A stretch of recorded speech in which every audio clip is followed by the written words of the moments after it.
Making money in your sleep. It sounds like an old ad for a get-rich-quick scheme, right? But can you really make money while you slumber? Well, the answer can be yes, and that is with no scheme or scam involved. The trick is to have sound strategies that generate passive income. And that's what investing for income is actually all about. Well, you guessed it, it's that time again, time to tune out the hype and focus on the facts. Facts that matter to you, the income generation.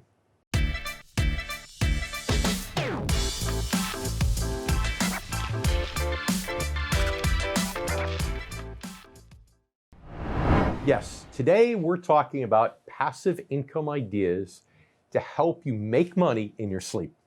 We'll explain what passive income is, the different types of passive income strategies that can work well in retirement, and why passive income isn't really passive.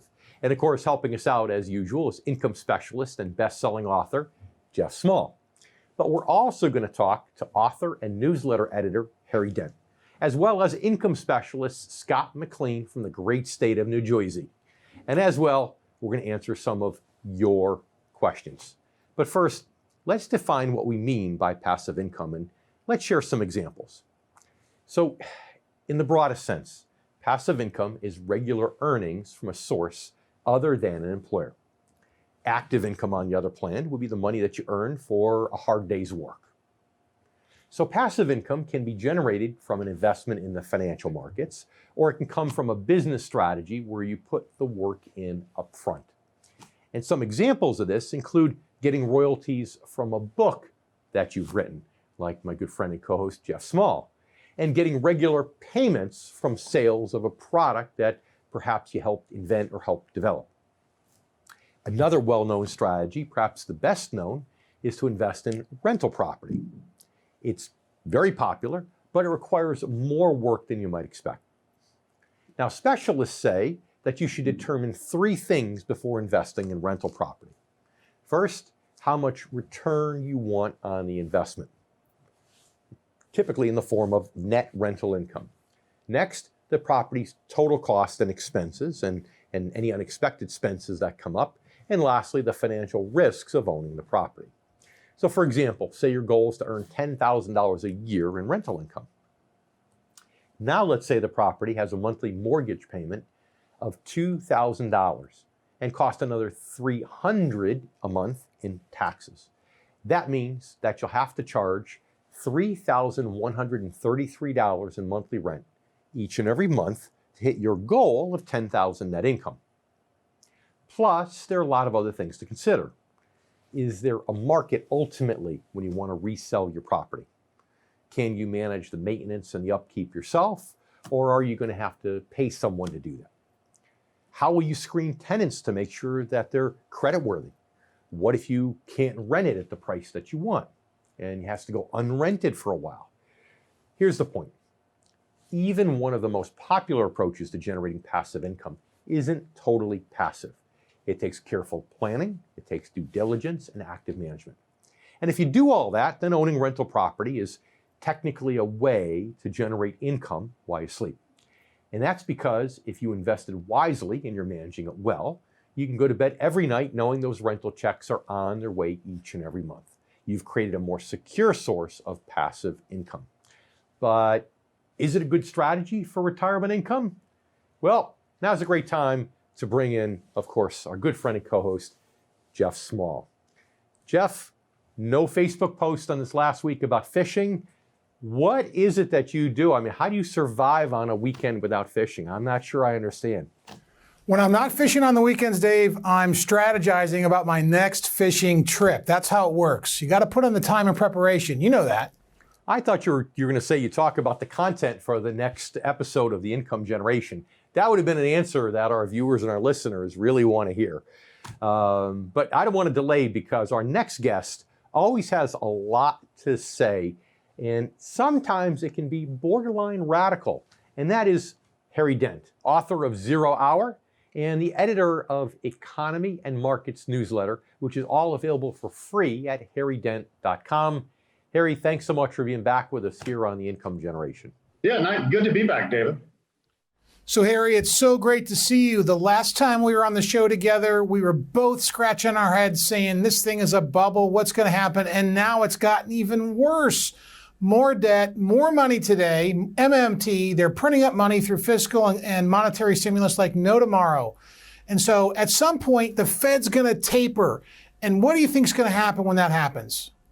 Well, we already got a taste of it. They tapered in 2018. And guess what? And they're acting like, oh, we're over the crisis now. We can pull back a little bit. I mean, they've been thinking that all along, by the way. They thought this stimulus was going to be temporary. We just had a temporary little crisis, and we just have to get over that cliff. And of course, they've been printing money nonstop for 12 years now. So the only time they did pull back was in 2018, and immediately had the repo crisis.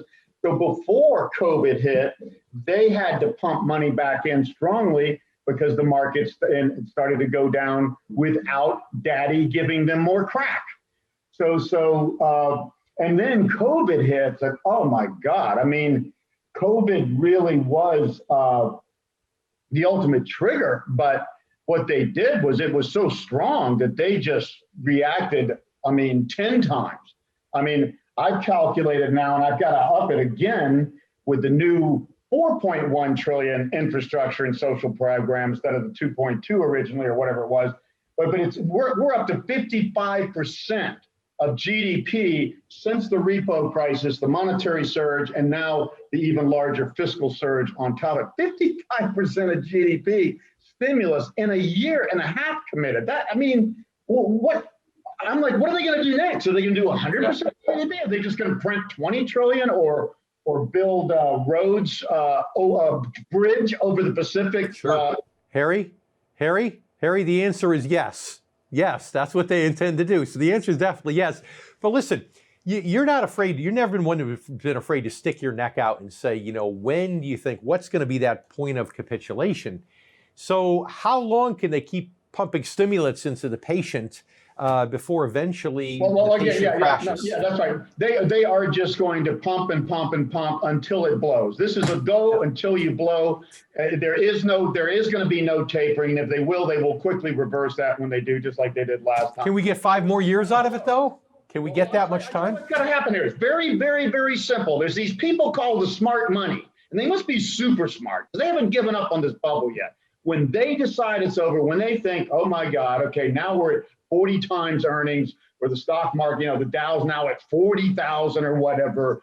Actually, I do have an upside target. I just looked at a long-term logarithmic plot of the S&P 500 in a channel that goes through the 1929 highs and the 2000 highs, the greatest bubbles, and goes through the biggest lows, the 32 lows, the 82 lows, 72 lows. The S&P could get to as high as 4740. Now, if we got up 4740. Wow. It's over. That's a big number. It's only 13% from here. But Harry, we need to take a quick break. As soon as we come back, though, I want to talk to you more about that. And of course, what could get in the way of that, or how long it might take to get there. So, Harry, if you stay with us, that'd be great. And you stay with us too. We have much more coming up from Harry Dent right after the break. I'm David Scranton. I'm with Jeff Small, and you're with the Income Generation. We'll be right back.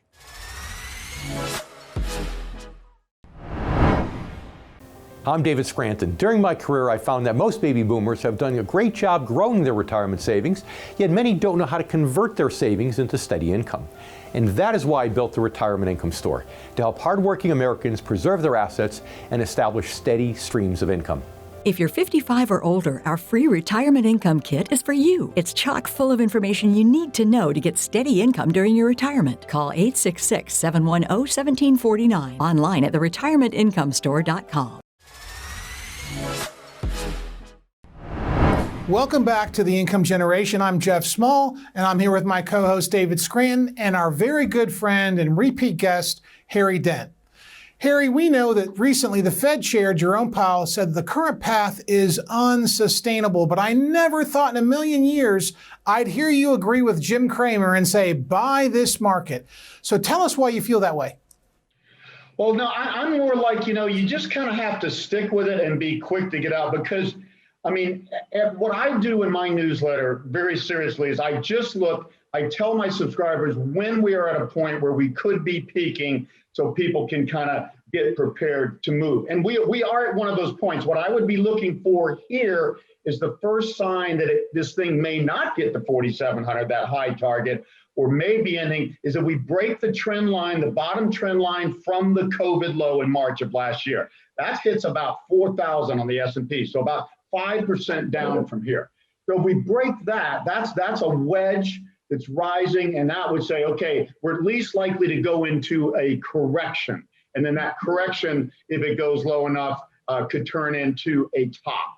So that's all I'm looking at. So I would be getting cautious if that happens. If that doesn't happen, then the trend is your friend. That this thing, literally the long-term resistance, the only resistance to this market that I can find from all the best charts is that 4740 target later this year, and that could be hit as early as late June.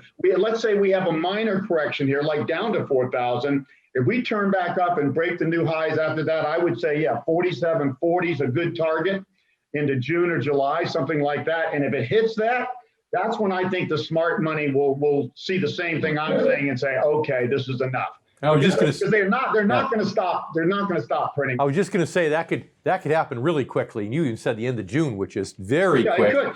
It so could. then, how low does it go? How low can it realistically go? Not your doomsday scenario, but maybe more of a consensus scenario from your analysis. Yeah. The best target would be on that same chart. More reasonable target, I would call it, because I think it could go lower. But the more reasonable target would be about 1,500 to 1,700 on the S&P. That would end up being, say, from 4,200 or 4,700, between about 64 to 68% correction. Now, I'll tell you one thing. That would have to assume that even if they lose control of this market and it does crash, despite their best efforts to keep it up, that they'll still put enough goosing under it that it won't fall as much as it did in like 1929 to 32. But the 90-year cycle, the most powerful cycle in stocks, would suggest we're going to see an 80 to 90% correction. And that means the S&P could go to 600, 800, something like that. So that's a possibility. But I think that 1,700 target is more reasonable. And that's the same lows, a long-term trend line that went through 32, 74, and 82 lows. So those are the most extreme lows of the last century. So and Harry, even that's the best target. Harry, even 1,500 was where we were in the year 2000. So, gosh, that takes us back a long way. Love to have you back sometime to talk to you about the long-term implications of all this money printing. Unfortunately, we don't have time to touch upon that today. Thanks so much for being back with us, Harry. As usual, it's our pleasure. Okay, hey, we have a free weekly newsletter at harrydent.com. That's the way to get to know us. Great. I love it. All right, Harry, thank you. And of course, today we're discussing passive income ideas that can help you make money while you sleep. And so far, we've defined what passive income actually is. We've shared a few examples. We've talked about some of the challenges involved. But now let's look at some passive income strategies that might actually suit your retirement goals. See, one reality about retirement is that many people don't really want to retire. Perhaps you no longer want to depend on your current job for income, but you want to keep active, being productive in some way. Starting a business or creating a product that generates passive income can be a good way to help satisfy that urge. And as we've already said, real passive income strategies aren't truly passive. They take good planning and they often take active management. Affiliate marketing, flipping retail products for profit, creating an app, starting a blog or YouTube channel, popular enough to generate ad revenue. These are just a few examples of how some people are using their creativity and their business skills to help generate passive income today. And yes, they can be great options if you're a retiree who wants to keep working. In addition to satisfying that goal, these things might also give you the ability to make your own hours and to focus on something about which you're passionate. So remember, success with any business venture is never guaranteed, and there are always upfront costs.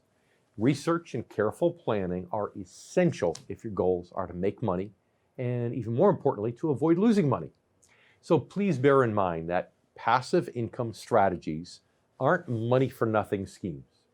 They're investments, whether it means investing in rental property, inventory, software, advertising.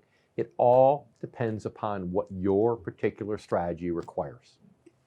Here's the good news. If you don't want to keep working after retirement, there are also investment options in the financial markets, ones we talk about all the time, that are designed specifically to help generate passive income and to help protect your initial investments. And these are the types of strategies that typically make sense when you're either retired or approaching retirement, because that's when income becomes your top priority, something we'll be talking about in just a moment. But first, let's get to another one of your questions. Jacob from California says, Dave, what are your thoughts about investment apps like Robinhood, Betterment that are so popular today? Well, Jacob, there's nothing magical about those types of applications, except they make the information that you might need to make decisions a little easier to access. But most of the clearinghouses today, the big ones, the Fidelities, the Schwabs, the TD Ameritrades, allow you to start with minimal amounts of money. And whereas you might have to buy one share of stock, in most cases, except for the most expensive shares, people are still buying a share of stock or more. So those applications really just give advantages when somebody wants to buy really fractions of a particular company, and especially when they're beginning and they're trying to get a lot of information in one place. But really no silver bullet. You still need to be smart, and you still need to have a knack for picking the right companies. So Jacob, thank you, and be sure to send me your retirement questions by emailing me at askdave@theretirementincomeStore.com. And now it's time to bring back in Jeff. So Dave, passive income, it really stands for passivity, meaning income that comes in no matter what you do. And so you could really consider fixed income investing with yields and dividends passive income. However, other passive income ideas are really designed for folks who didn't save quite enough for retirement, and they want to do peer-to-peer renting of items that generate income. Could be advertising on a car, could be writing a blog and getting advertising that way, could be renting out a room, could be a number of different things. Anything that's passive, Dave. Yeah, I mean, what's that, right? What's the service today? I think you've actually used it before, where you rent somebody's house, right? That's a great example, is it not? Sure, vacation rental by owner. The owner of that property is developing passive income through rental property, and with the digitization of vacation rentals, it's huge. It's a huge dynamic. So is Airbnb, Dave. Yeah, and what's the strategy? We actually had our next guest, actually, Scott McLean, wanted to rent a car one time, and he's a little on the cheap side. So he decided to go to Truro, I think it's called, where just somebody who has a car decided to rent it out to him. Of course, the story didn't end great because I think it was a pretty nice car, but it was pretty beaten up. So, but that's another example of how that person renting the car through Truro could take an asset they need and use it to get some passive income, right? There's no doubt. Anything you own can be rented, Dave. So if you're a retiree that wants to generate income, take a look around your house and see if there's the ability to rent it. That can develop passive income for you. Don't tell Teresa this stuff, because we have enough tag sales and crazy stuff going on the weekend. I don't need another one of those. So let's keep that between us, please. But coming up after the break, we're going to talk more about how to make money in your sleep with these passive income strategies. And we're also, as I alluded to a moment ago, going to have income specialist Scott McLean joining us here on the Income Generation. I'm David Scranton, and we'll be right back.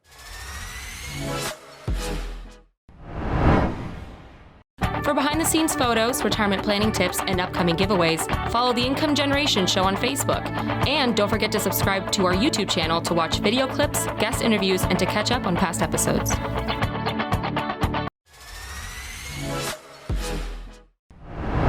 Welcome back to the Income Generation. I'm David Scranton. I'm here with Jeff Small, and I'm glad you could join us, because today we're talking about passive income ideas to help you make money while you sleep. And so far, we've talked about the potential benefits as well as some of the challenges of passive income strategies when it comes to business. Because like we said, they're not totally passive. But now let's talk about some of the strategies used by financial advisors who specialize in retirement income. See, when you switch your investment focus from growth to income, you're actually creating a financial strategy designed to generate passive income. And it truly is passive, plain and simple. And making that switch within about 10 years or so of retirement makes sense for most people. And here's why. First, because by then you've accumulated hopefully enough assets to generate a reasonable level of income once those assets are allocated for income. And second, because if you're like most people, your retirement goals are income based. So it makes sense that your investments match those goals. You haven't been investing in your 401k for all these years so you can cash out the money and buy a yacht or to leave a big inheritance. You've been doing it so that you can enjoy your retirement with constant income, with peace of mind. And that income is the type that's primarily generated from tools and strategies that are used by advisors who specialize in investing for income.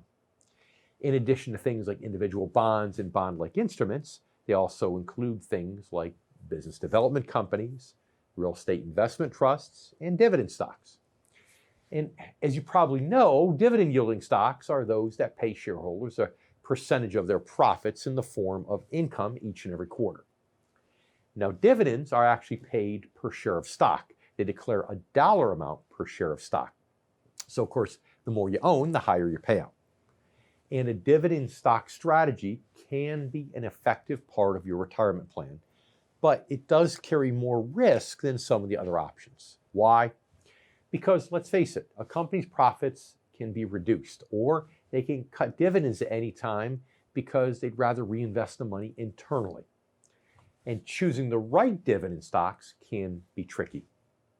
In the case of a REIT, a real estate investment trust, that's a company that owns and manages real estate, typically rental property. And those generate dividends and can be purchased on the stock market, just like more diversified dividend stocks. The best real estate investment trusts actually have a record of increasing their dividends on a fairly regular basis. However, REITs also carry more risk than a lot of other income options for a whole bunch of different reasons, which we'll talk about shortly. But what's more, these are the kinds of passive income strategies that usually require skilled planning and skilled management to be really effective. So now let's take a question from Deborah from the huge state of Rhode Island. And Deborah says, do you think the stock market may crash again in the near future? Well, Deborah, let me see here, the studio here.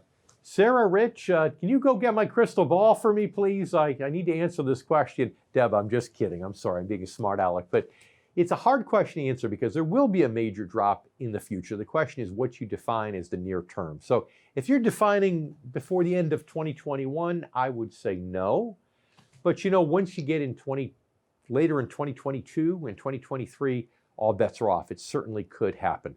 I think, Deborah, what's most important is that you look at your goals, how far away retirement is, and what would happen to your personal goals and objectives if we had another major stock market drop in the next couple of years.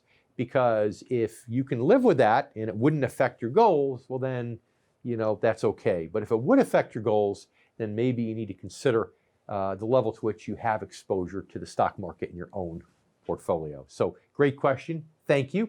And once again, be sure to ask me your retirement questions by emailing us at askdave@theretirementincomeStore.com. Jeff, one of these days we got to have the Ask Jeff, and I, you got me doing all the work. Sometimes you got to take these questions from our viewers and our listeners. Dave, I have a natural internal crystal ball, so I could have answered that question a lot quicker than you did. A gyro, I get it. You have a gyro implanted in your brain. Got it. Anyway, so listen, passive income. I love passive income. Passive income is phenomenal, but the best type of passive income are things that generate interest earnings while you don't do anything. You're sleeping, you're watching TV, you're traveling, you're doing whatever. And the best type of passive income is fixed income investments that are uncorrelated to the markets. Yeah, and I know you're talking about this thing we call the universe of bonds and bond-like instruments. And that's great because you don't have to worry about dividends getting cut as you do in some of the other stuff. We're talking bonds and preferreds where dividends are more consistent. Usually the way I look at this is I like to say that you have your needs goals for income when you retire and you have your wants goals. So your needs goals should be satisfied by Social Security, pensions, and this universe of bonds and bond-like instruments. The extra income you need to get your want goals, well, for those, if you want to use the things that are a little higher risk, like the real estate investment trusts and the dividend stocks, then that's completely possible. But I'd like to get our next guest's opinion on this because he's got a lot of experience in this industry. I think slightly more than actually either of us. He's got us beaten by a year or two, and that's Scott McLean, CEO of McLean Advisory Group located in New Jersey. He's author of the book, The Three Blind Mice. Scotty, it's great to have you back, man. Thanks, Davey. I appreciate it. Thanks. Hey, Scott. You're welcome. You're welcome. Nice to chat with you today. Glad you're on the show. Hey, listen, we're talking about passive income today. And so tell us, in your experiences in New Jersey with your customer base, do they sleep easier at night knowing they've got income coming in without them doing anything? You know, it's beautiful, Jeff, which is why I switched to passive income for especially for seniors, because they want to free up time. They want to enjoy their families, their wives, their kids, their grandkids, and not having to struggle so hard to work for money, but they can enjoy an income they don't have to really worry about. They can worry if they want. That's human nature, but a nice stream of income to have, do what you want, when you want, and control your own destiny versus having to work and have your work control you. Big deal. It's a big deal. Yeah, that's a huge deal for them. I mean, it provides a quality of life and enables them to focus on their goals in retirement, knowing their income is taken care of, right? Yeah, I mean, why go to 9 to 5 when you can choose to go 9 to 5? In my case, I can retire now, but I love what I do like you do and like Dave does. But you know what? I don't need to call upon that passive income right now. But if I needed to, it's there. Now, Scotty, it's funny. I know you have a couple of farms that you've invested in to make them kind of a passive income source. But, you know, when you talk about that type of passive income versus the type that you and I typically do for our clients, and Jeff, it's not truly passive running a farm, is it? No, Dave, you got to shovel the enjoyment. You can get brand new fertilizer. You can resell if you wish to, but it's work. But to me, it's not that much work. Can I rent out the stalls? Yes, but that requires, again, oversight. So it could be passive, Dave, but in my case, I want to run a clean ship. It's not really passive income for me.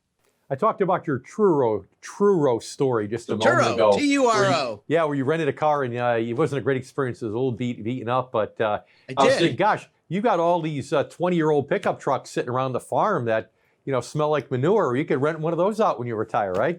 I could do that very easily, Dave. They're wonderful trucks. They run well. Why buy a new one when I don't need to? That's right. A man after my own heart. Hey, I still have one of my vehicles is a 2001. And hey, if it's not broken, don't fix it. It runs, right? So good for you. I love it. That's great. Well, it's like how copper wire was invented, right? Two Scots fighting over a penny, and you know that better than me. Exactly right. We need to take a quick break. But coming up right after the break, we have a lot more from Scott McLean, and we're also going to talk about how the most conservative passive income strategies not only give you the peace of mind to be able to retire, but to know that you're probably not going to run out of income. I'm David Scranton. I'm here with Jeff Small. We'll be right back on the Income Generation.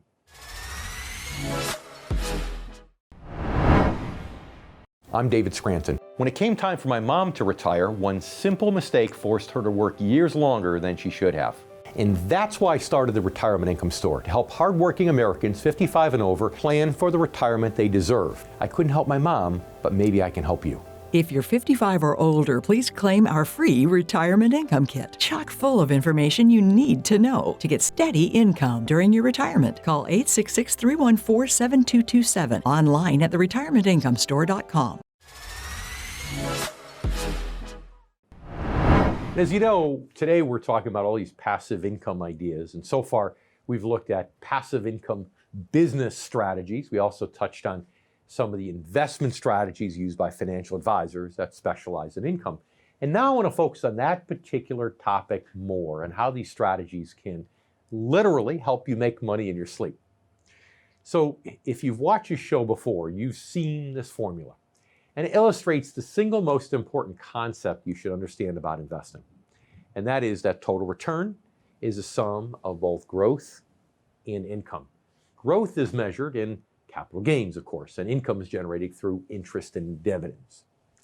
So we've discussed about these strategies designed to help generate passive income through dividends, but how about the strategies that generate passive income through interest? Well, that takes us to the core of what we call the income model.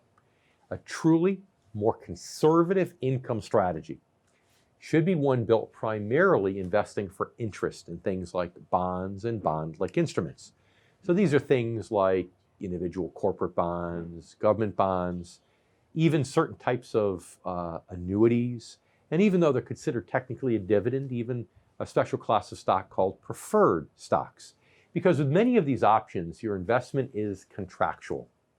And the beauty of the word contract is twofold. It guarantees that your income return will be generated regularly at a fixed rate, and also that the par value of your investment is protected, assuming, of course, that there's no defaults. Now, this par value, also known as the face value, is what you're guaranteed to receive when a bond matures or a bond or preferred gets redeemed early. Your contract tells you that you'll get that money regardless of whether the market value of the investment goes up or down while you hold it. Bottom line, if you hold the investment till it matures or till it gets refinanced, we call it getting called, you'll get your full face amount back in full, and you've gotten your interest on a regular basis throughout the period you've held it. So you don't have to worry about the value decreases on your monthly statement, which can happen because of various economic situations, most common of which is if interest rates rise. But that's just one of many. And that creates a temporary paper loss, but not a real loss thanks to your contract. And more importantly, you can sleep well knowing that your income return is more secure. You can count on getting it whether it's every month, every quarter, or twice a year, no matter what happens in the financial markets. And to me, that's about as passive income gets. But it's not the same as money for nothing. It requires making the right initial investments and actively managing these investments to make sure you're always getting maximum income with the minimum amount of risk possible. And the good news is that an advisor who specializes in income can help you do precisely that, making it really, truly passive. Now it's time to take one final question from Jack from Michigan. What kind of investment makes a good inflation hedge? Well, you always hear, Jack, about how real estate's a good inflation hedge, but like we said, real estate's not really a passive investment strategy if you own rental property. So real estate investment trusts can make a good inflation hedge because if real estate values go up with inflation, that's good.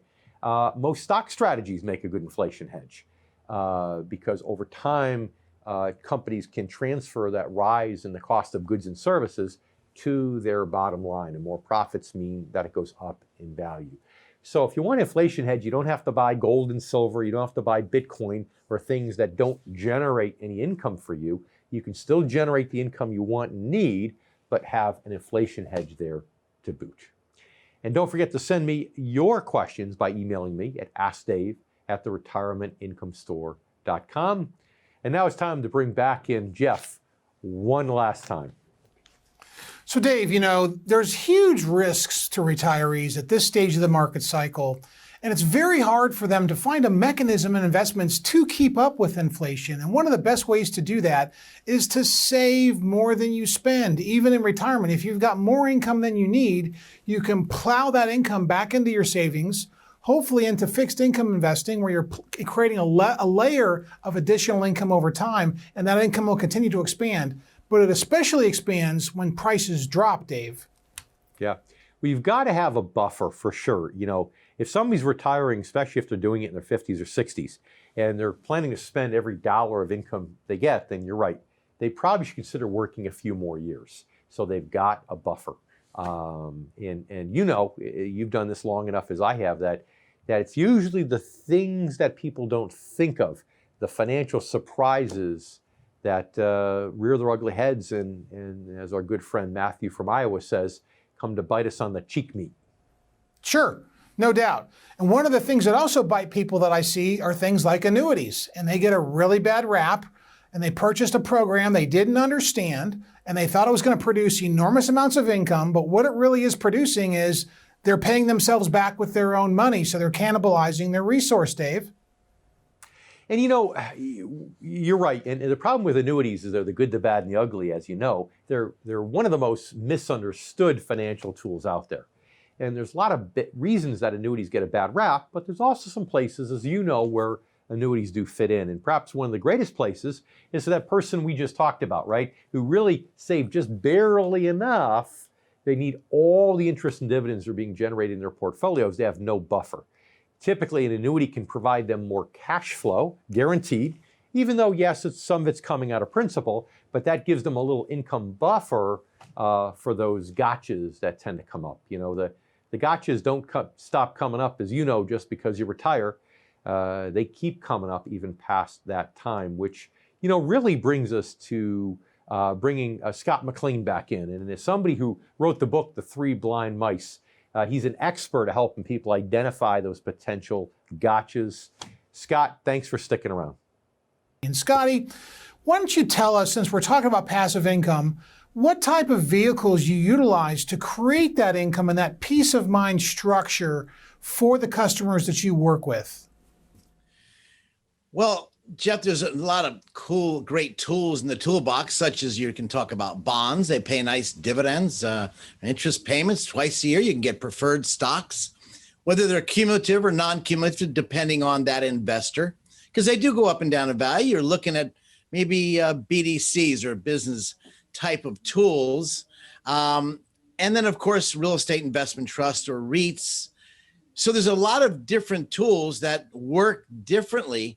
But the beautiness, Jeff, is not just buying the right tool for your viewers, because you're going to run out and go to the Walmart and buy himself a nice passive dividend income tool. Well, they could buy the wrong type. So it depends, again, of the risk level. Each one have different risk levels. But I do enjoy watching the dividends come in. It's like a lottery. The check keeps coming in. And assuming the companies are strong, well, that's a great tool. So an investor, Scotty, really can't do that themselves. That sounds pretty sophisticated to me.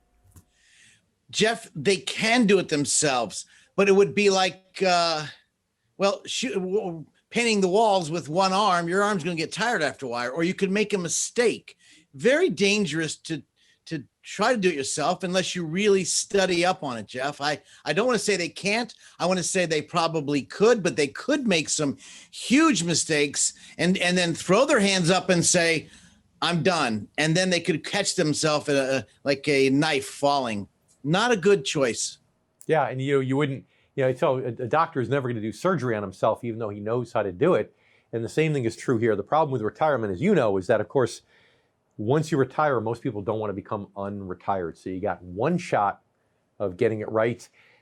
In your book, Three Blind Mice, you talk about the attorney, the accountant, and how they need to coordinate with the financial advisor. And gosh, with the new threat of these increased tax brackets, huge. I've got to tell you, your book is perfectly timed, because there's not a more important time for the accountants and the financial advisor to be talking. So go get your copy of The Three Blind Mice, written by Scotty McLean. Scott, thanks so much for being back with us. Thanks so much. So as we wrap it up today, I want to give out a big old shout and a big old thank you for joining me once again here on The Income Generation. Of course, special thanks to Jeff and all of our guests. We've had a great time with you. If you're close to or you're in retirement and you're concerned about your money, it's essential you stay informed and up to date. And as you know, right here is where you can do it on The Income Generation. I'm David Scranton, and we'll see you next week.